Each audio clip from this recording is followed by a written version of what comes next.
So we'll start today. See, last class we have discussed all about the first come first serve scheduling algorithm. If you remember, the concept was that the execution of the processes will take place as per their arrival time in the system.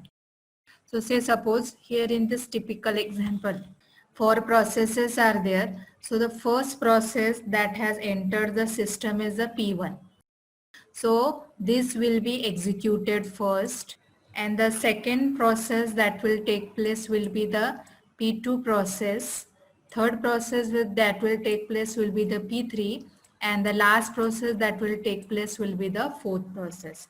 As per the arrival time, these processes are going to be executed. So here again, the problem statement is average waiting time you have to calculate, and you have to calculate the turnaround time. So as I have told you, the first thing whenever such problem comes in MSBT exam, the first thing that you have to do is draw the Gantt chart. Now observe here, 4 processes are there. So one by one we will draw when they will start and when they will end. So here the arrival time starts with the P1 process. So we will draw the first block. This will start with the 0 millisecond, and what is the burst for this P1? 5 millisecond. So here at the end of this P1 block, I will write 5 millisecond. Now since this is a non-preemption means what? No interruption, isn't it? So even when P2, P3 and P4 have arrived in the system from 1, 2 and 3 millisecond, still the execution of P1 will not be interrupted and P1 will complete its execution. If when you will see other algorithms, you will observe that this execution process of current process can be interrupted and the other processes of having shorter burst period can be given a chance. But now since this is first come first served, this is a non-interrupted approach. So after completing first process, the second block that you have to draw for the P2.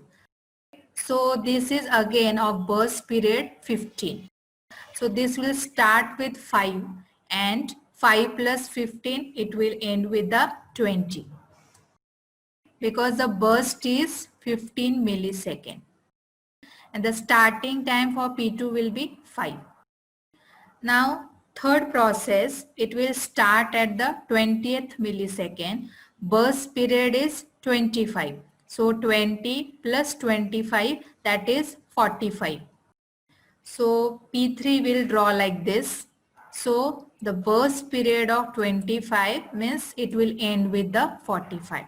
And the last process is P4. It will start with 45 and 45 plus 5. So it will end with the 50. And then now next we will see once again the waiting time for each process, and then we will calculate the average, and then next we will calculate the turnaround time. Now let us say I have to calculate the waiting time for process P1. So see here, it arrived at 0 millisecond and it got the CPU at 0 millisecond, isn't it? So waiting time will be 0 minus 0, isn't it?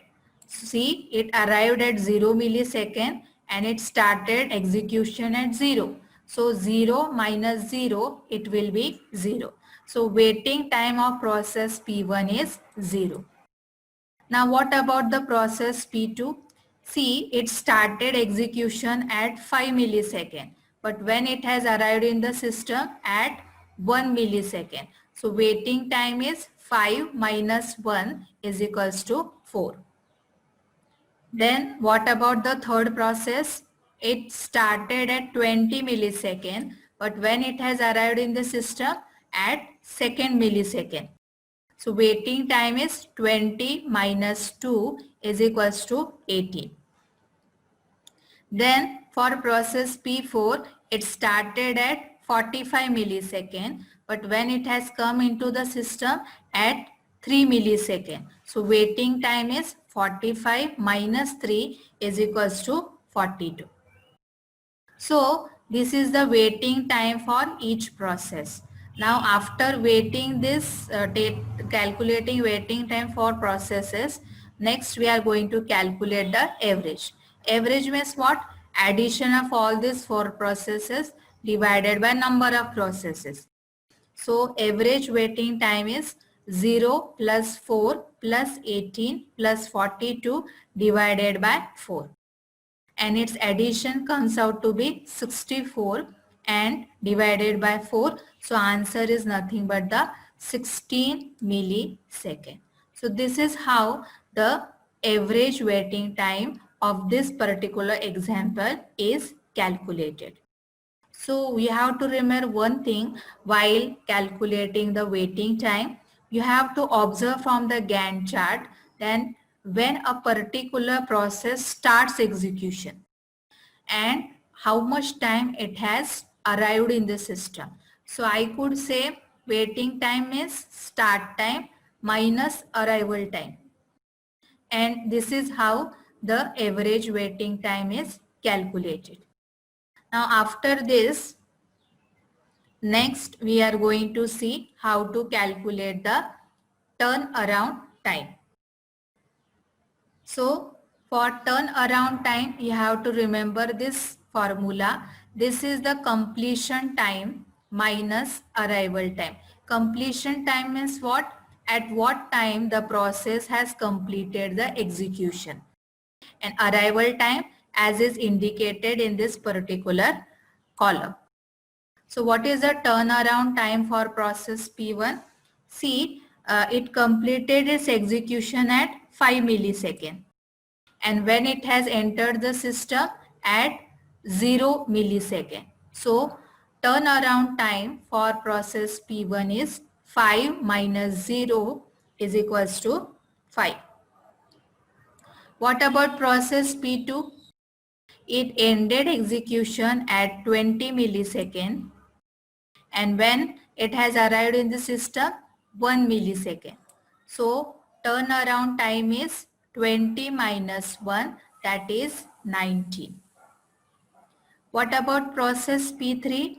It has ended at 45. 45 minus 2. So answer is 43. What about P4? It ended at 50 millisecond and when it has arrived in the system 3 millisecond. So 50 minus 3 is equals to 47. So how to calculate the average millisecond? 5 plus 19 plus 43 plus 47 divided by 4.